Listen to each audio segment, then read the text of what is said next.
আপনি কি জানেন এমন একটি সাপ আছে যা পাখির মতো উড়তে পারে? আর এমন একটি সাপ আছে যা এক কামড়ে 100 জন মানুষের মৃত্যু নিশ্চিত। আজ দেখুন পৃথিবীর অবিশ্বাস্য 3টি সাপ। কিন্তু সেটা দেখার আগে অবশ্যই আপনি যদি আপনার সৃষ্টিকর্তাকে মন থেকে ভালোবেসে থাকেন, ভিডিওটি লাইক দিয়ে চ্যানেলটি সাবস্ক্রাইব করুন। Number 1, black mamba. এটি পৃথিবীর সবচেয়ে দ্রুতগামী সাপ। কিন্তু মজার ব্যাপার হলো এর নাম ব্ল্যাক মাম্বা হলেও এর শরীরের রং কালো নয়, বরং ধূসর। এর মুখের ভেতরটা কুচকুচে কালো, যা এটি ভয় দেখানোর জন্য ব্যবহার করে। নাম্বার 2, প্যারাডাইস ট্রি সাপ। আপনি কি জানেন কিছু সাপ উড়তে পারে? তাদের মধ্যে একটি প্যারাডাইস ট্রি সাপ। এই সাপটি এক গাছ থেকে অন্য গাছে যাওয়ার জন্য বাতাসে ঝাঁপ দেয় এবং নিজের শরীরকে চ্যাপ্টা করে প্যারাশুটের মতো ভাসিয়ে রাখে। Number 3, inland তাইপানের।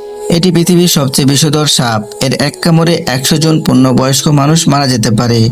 কিন্তু আশ্চর্যের বিষয় হলো এরা খুবই লাজুক এবং সাধারণত মানুষকে এড়িয়ে চলে।